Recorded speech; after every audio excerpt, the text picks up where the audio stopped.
part of the independent research and that stuff. So, the floor's yours, my friend. All right. Thank you for coming in. For those that don't know me, my name's Brendan. So essentially today we'll be going through the research that I've been going through with Michael over the last 12 weeks. So we looked at the validity and accuracy of GPS units for measuring time, intervals and speed in sprinters. So we'll go through a bit of a background of GPS units and how they're currently used, what's currently being used within track athletes and sprinters. Then we'll have a little bit of a look at the research and what we actually found conducting our research. Then we'll go through a bit of a case study and show everyone how we can actually use the data in a practical setting. So a little bit of a background on me. So Michael's essentially holding the ticket to my graduation, completing this last unit. I'm also a former soccer player transitioning to athletics, so it's been really cool to essentially use myself with the GPS units as well, since that's what we've been looking at. I'm also working as a strength and conditioning coach at Athletes Authority, so that's been really good to it's been good to work with some track athletes there and being able to relate to them a little bit more.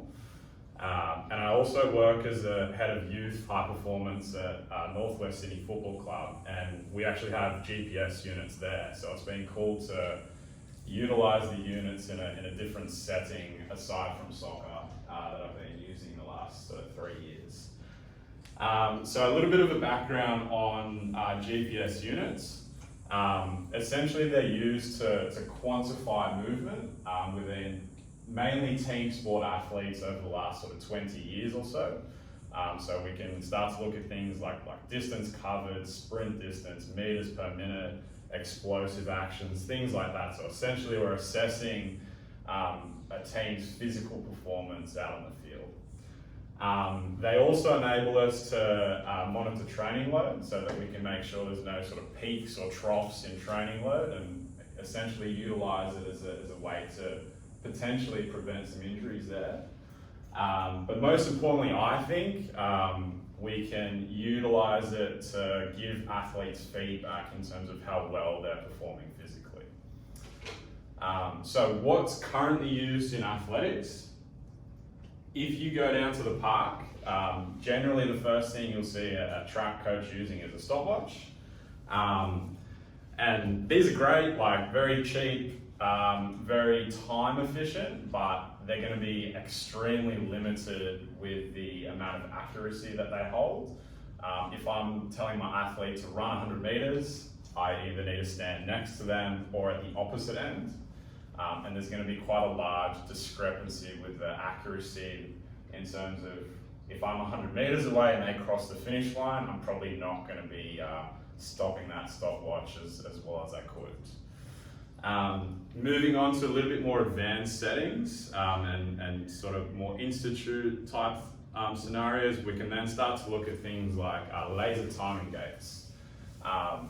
Laser timing gates are extremely accurate, but they do hold certain limitations with they're not always going to be available to the masses. They are generally very expensive, sort of starting around the $20,000 mark. They're also very timely and cumbersome to set up. So generally you'll have a laser on one end and a receiver on the other end, and the time it takes to sometimes set that up can be very annoying, to say the least. And you're also generally limited to essentially like a Wi-Fi range. So usually around that sort of 90 meter mark. And you can only essentially have a certain amount of splits depending on how many gates you have. So if I'm doing, say, a 90 meter split, we can only maybe have 3 or 4 splits depending on the amount of gates used. Moving into a more clinical setting, we can look at more advanced setups like OptoGate. This is essentially the Rolls Royce of gate analysis, timing. We can get an extremely large amount of data that you can give athletes feedback upon. Again, pricing of these is extremely expensive per meter. And you're not actually going to be able to use these in a competition setting, which is essentially like where we ideally want to use some sort of feedback tool. And then lastly, in this list, we can then start to look at a system called 1080 Sprint. So essentially, this is a linear position transducer. So you can see here it's attached by a little motor down here with a belt around the athlete's waist. They'll then perform their sprint, and it can start to pick up things like sort of left and right discrepancies between legs, how quick they're going, how long it took them to get there. Limitations with these, you're not going to strap someone to something like this in an event. And lastly, they're only limited to 90 meters. So you're not going to be able to essentially get someone to complete like a 200-meter event. It's just not going to happen.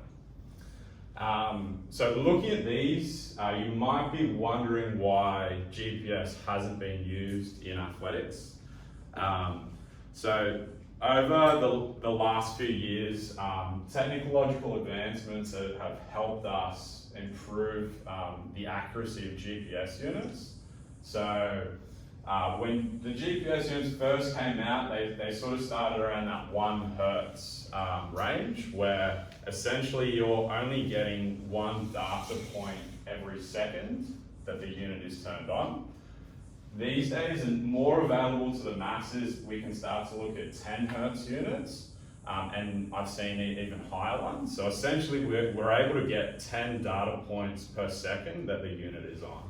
So if we have a look at something like this in a track setting or an athletic setting, the 1 hertz unit here, by the blue dots and lines, it's essentially having to connect the dots, and if we're only picking up 1 data point per second, there's going to be a lot of noise or a lot of variability between each data point.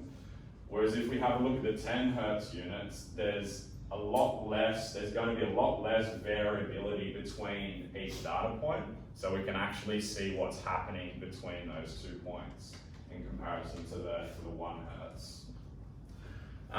So how did we actually look at this, and how was the data collected? So there was 8 sprint athletes. They performed 2 90-meter trials at a self-selected speed, and they could also start whenever they like, so remove that sort of reaction time need. We had laser timing gates positioned at 30, 60, and 90-meter splits.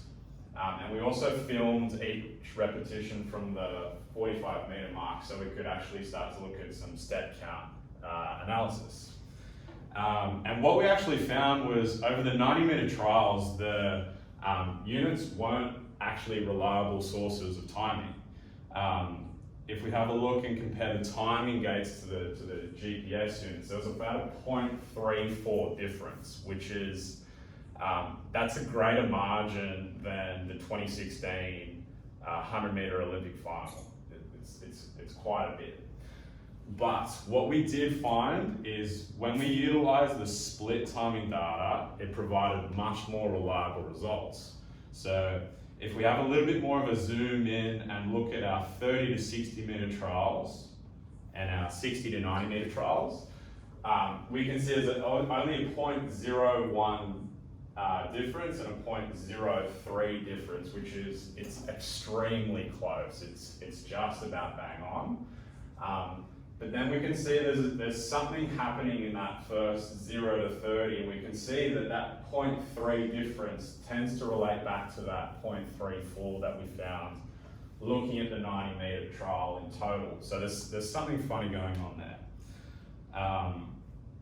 So within that source of error, one thing we discussed was that there was a difference in the starting time.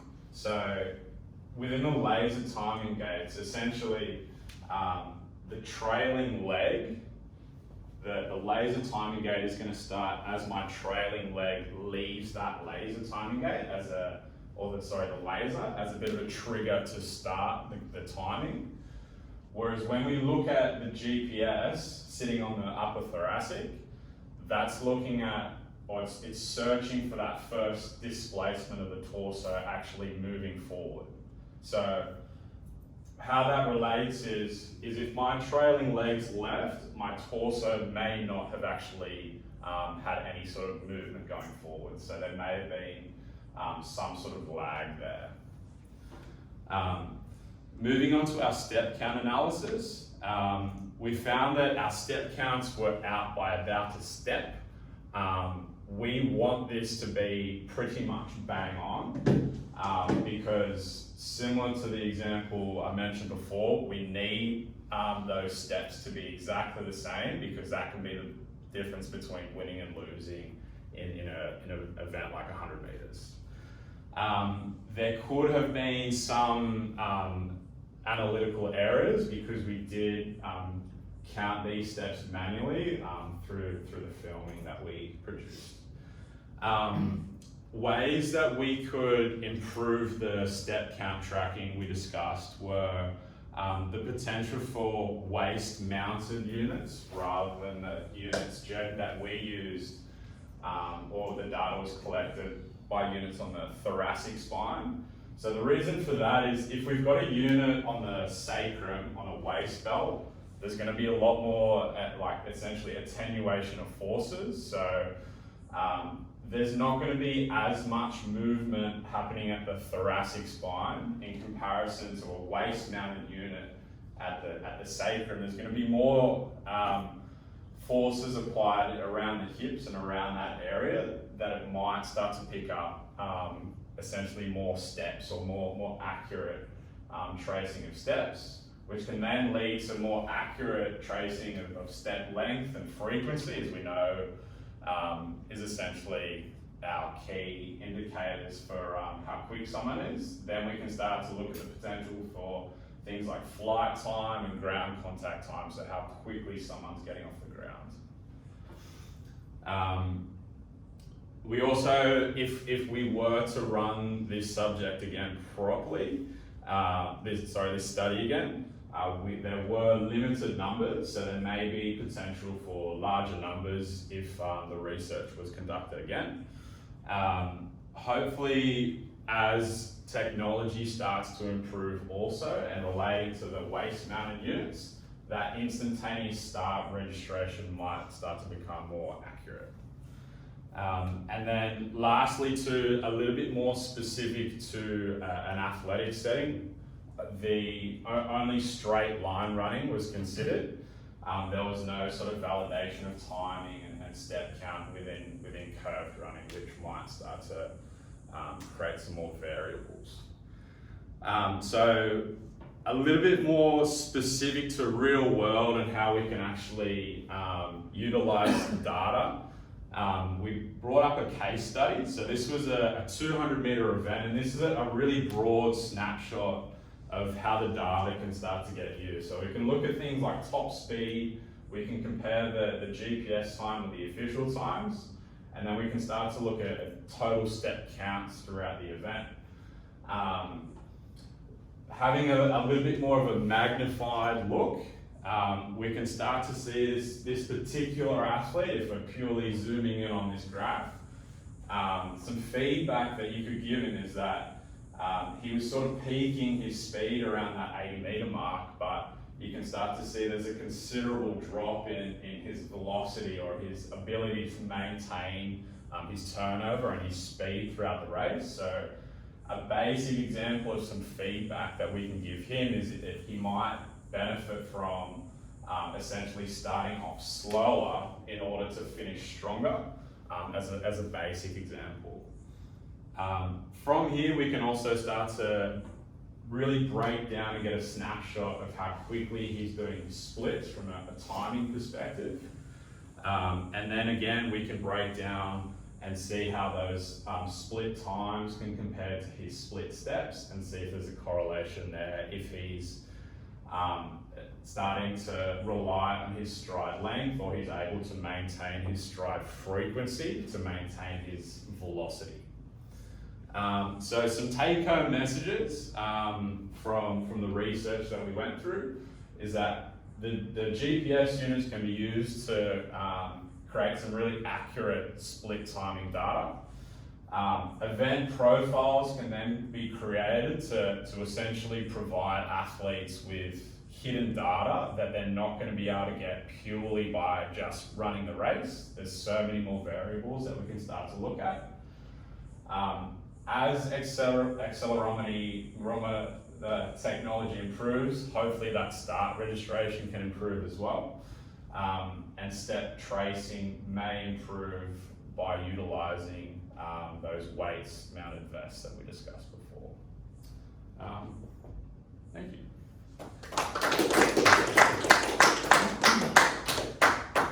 Any questions?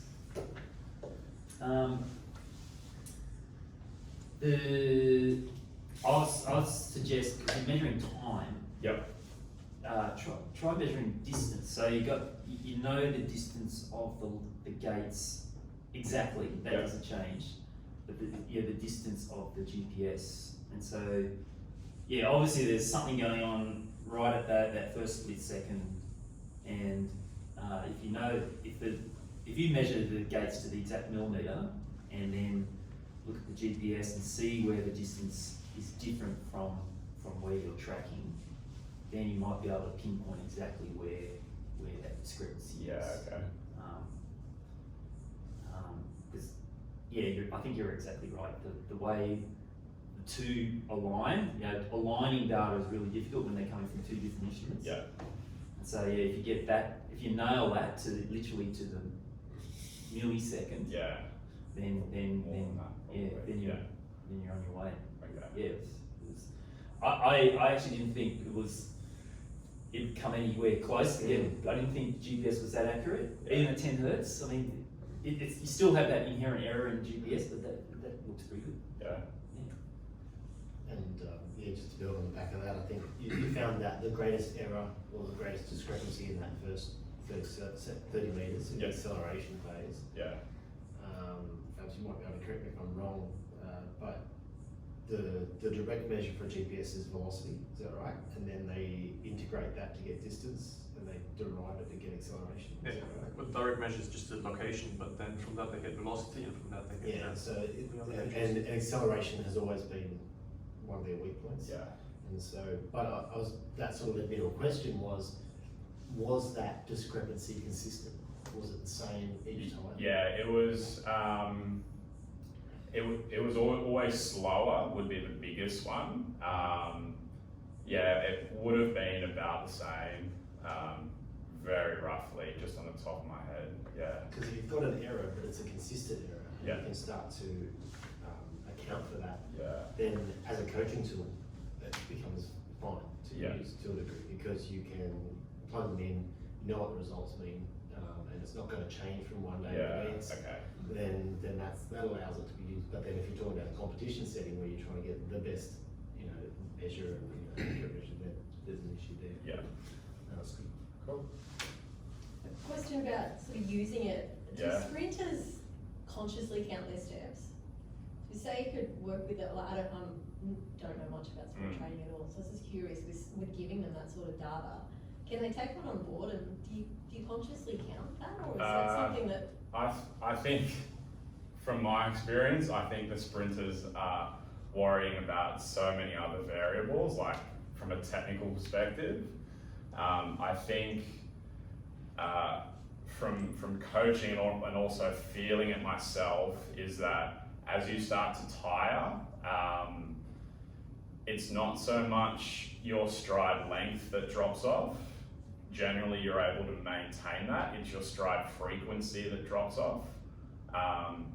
And you would sort of go off it as a feeling rather than an actual, okay, I've taken 5 steps less or 5 steps more. Yeah, I was type just in that scenario. breakdown that you had with the steps, and you can see them different in the split. If I was an athlete and I see that I'm different, or is that something I can change? Is it something I should try and change, or is it? Yeah, it's something you can definitely change just from an intent perspective, and a feeling perspective. But yeah, it's not something that you're going to be thinking about and counting towards. Yeah, I just sort of mess up yourself if you're trying to count something. It would probably be subconscious. Hurdles count.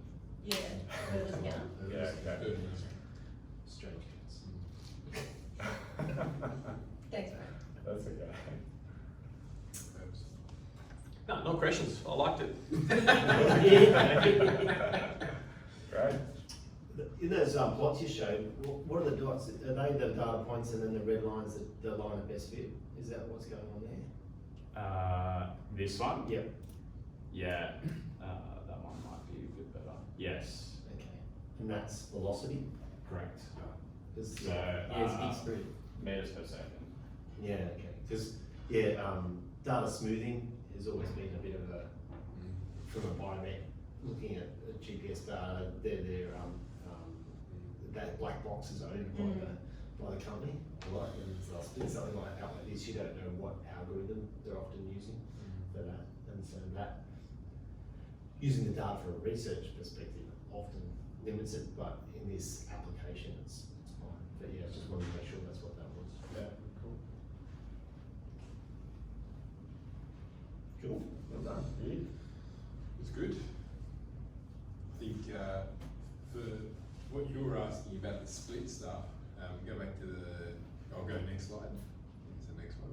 That's what you're like, you don't want to overthink that. Yeah, because I was like, if I was looking at my, like, time, I guess, you're not consciously doing something in your body as much as when you're thinking about steps.